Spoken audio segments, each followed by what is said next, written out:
এমন এমন গ্রামে আমরা গিয়েছি যেখানে তারা হয়তো ইউনো স্যারকেও কখনো দেখেন নাই, তারা আমাদেরকে দেখেছেন, আমাদেরকে তারা চেনেন। যেই কয়জনকে প্রিজন ভ্যানে তোলা হয়েছিল তার মধ্যে 15 জনের মধ্যে আমাদের 10 জনই ছিলেন ব্রেস্ট ফিডিং মাদার।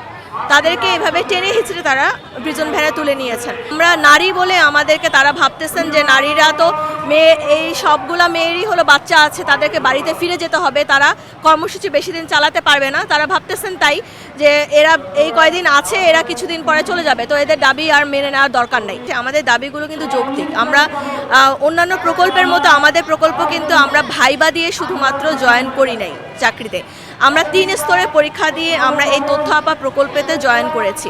এমনও অনেক মহিলারা আছেন তারা উপজেলায় 5টা অফিসের নাম জানেন না। উপজেলায় যতগুলো মহিলারা আসছেন গ্রামের, তাদের 100% মহিলারা আমাদের জন্য আসছেন, তথ্য আপার জন্য আসছেন, তারা জেনে আসছেন। তো আপনারা কিন্তু চাইলে ওখানে দেখতে পারেন যে আমাদের কাজগুলো আমরা আসলেই করছি কিনা। তো এই কাজগুলো আমরা করছি মহিলাদের জন্য। প্রকল্পতে যখন আমরা জয়েন করেছি 2018-তে 2019-এ যখন আমরা দ্বিতীয় পর্যায়ের জন্য জয়েন করেছি, তখন আমাদের ডিপিপিতে উল্লেখ করা ছিল যে আমাদের 5 বছরের মেয়াদ শেষ হওয়ার পরে আমাদের জনবল সহ রাজস্বতে নেওয়া হবে।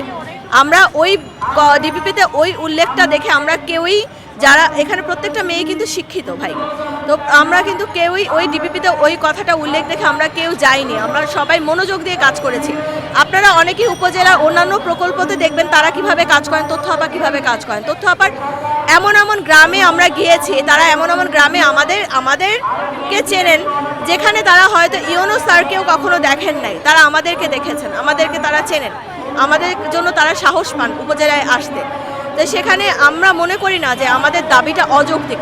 যেখানে আমাদের ডিপিপিতে লেখা ছিল যে আমরা রাজস্বতে যাব, তো সেখানে আমরা চাই যে আমাদের ডিপিপিতে যেটা লেখা ছিল, আমরা যেটা দেখে আমরা চাকরিতে জয়েন করেছি, তো সেই লেখাটা তারা এখন বাস্তবায়িত করুক। এখন বাস্তবায়িত করার সময় এসেছে, কিন্তু তারা দেখা গেছে যে 5 বছর মেয়াদ শেষ হয়ে যাওয়ার পরে তারা বিভিন্ন তালবাহানা করে আমাদের 1 বছর করে মেয়াদ বাড়িয়েছে এবং আমাদের দিয়ে কাজ করিয়ে নিয়েছে। কিন্তু আমাদের জুলাইয়ের পরে তারা যখন ডিপিপিতে তারা চেঞ্জ করে, ডিপিপি নিচে যেই লেখাটা ছিল এক্সিট প্ল্যানটা ছিল, তারা ওই এক্সিট প্ল্যান পুরোটাই তারা মুছে দিয়েছেন। তো এর মানে কি, তারা চাচ্ছেন কি, এই যে 2000 যে জনবল নারী, তারা তাহলে যারা দেখে ডিপিপি দেখে তারা জয়েন করলো, তারা কি রাস্তায় বসে যাবে? এটা কি যৌক্তিক?